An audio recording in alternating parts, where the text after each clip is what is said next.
Update, Paolo Avellino post. Nagsalita na itong si Paolo Avellino hinggil sa di umano'y pambabatikos kay Kim Cho na hanggang ngayon walang tigil.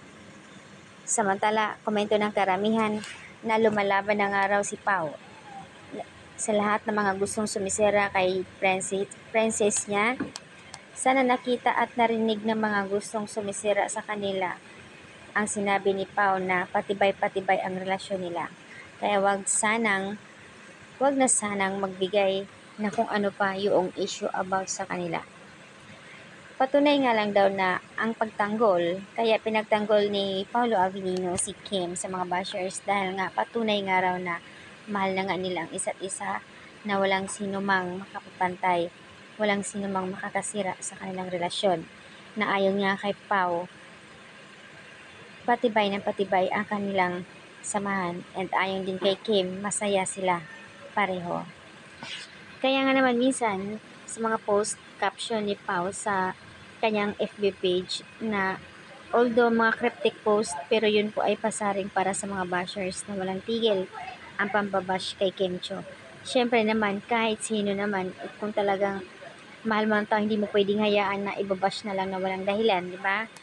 At ang latest naman ngayon na kung saan ay gumawan ang issue yung ibang content creator about kay Janine. Pasaring na naman nila sa mga Kim Pao fans. Yes, sinisiraan nila si Kim Cho kasi nga gusto mangyari ng mga Paonin fans na bumalik si Pao sa kabila. Doon sa isang content creator kung saan ay pahayag niya doon na ayon sa kanya, nagulat ang mga Kim Pao fans dahil di umano'y muli magsasama ang celebrity Paonin, Janine Gutierrez and Paolo Avellino na inimbitahan pupunta sa US. So yun po ay nakalagay doon sa caption niya.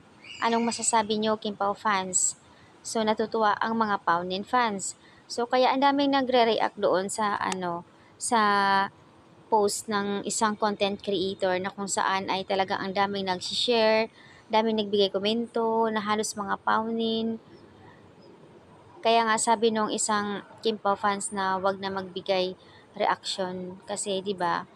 Palala ng palala 'yan eh. So yan po yung update. Yung isang netizens naman na nagsasabing kaya iimbitahan sa MTRCB dahil sobrang talas magsalita ni Kimi. So lahat na lang i-judge sa lahat na lang, talagang gusto lang kasi talaga nila ibabash si Kimi. Yun lang yun eh. Kaya naman minsan hindi natin masisisi kung bakit ay pinagtanggol ni Pao si Chinita Princess niya. Sobra-sobra na talaga.